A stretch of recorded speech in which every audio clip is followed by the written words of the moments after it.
All right, it's time to play fill in the blank here. I hate you guys. Late night on the rally.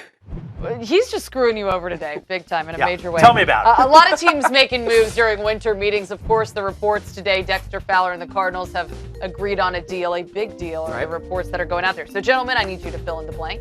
Blank will make the biggest impact with his new team. Dylan, we'll start with you. I'll go Wade Davis. I love this move for the Cubs. I knew they were not going to pay to keep Aroldis Chapman around. They had a bevy of outfielders and thus had the ability to move one of them. And I thought Jorge Soler could be on the move to get Wade Davis back to shore up the back end of that bullpen. Look, he's going to get a ton of save opportunities.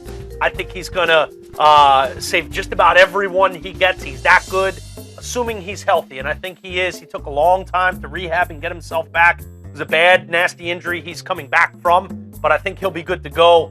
No one in baseball history has had back-to-back seasons with at least 40 innings pitched or more of a sub-1 ERA other than Wade Davis. He's that good, and I think on this team, it's just a perfect fit.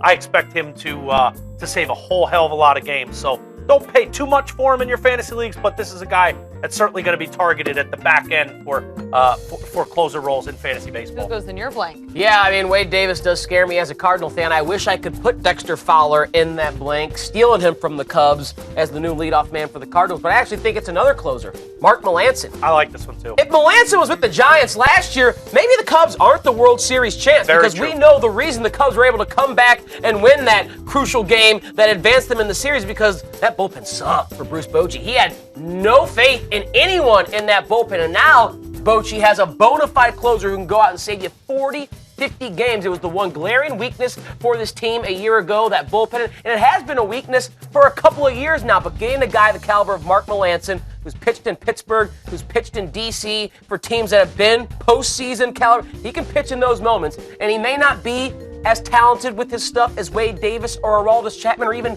Kenley Jansen, but he's got that cutter that's nasty, and he knows how to use it. And I think he can be very, very good and a transformative player for the back end of that bullpen for the Giants. We asked you guys to fill in the blank as well. Blank will make the biggest impact with his new team. Cute sports guy weighed in. Hey, cutie. He's with you there, Dylan. He says Wade Davis. He is cute. Hello, says Chris Sale. That was a guy we didn't mention on fill in the blank. Sure. That's a good call as well. And Jason going Jorge Soler. Oh, wow. So It's some ambitious. good fill in the blank. He's got a ton of raw talent. He hasn't really gotten full at-bats. I think he'll get that in Kansas City. We'll see if he can make the most of it. An uber-talented guy. We'll see if he can stay healthy.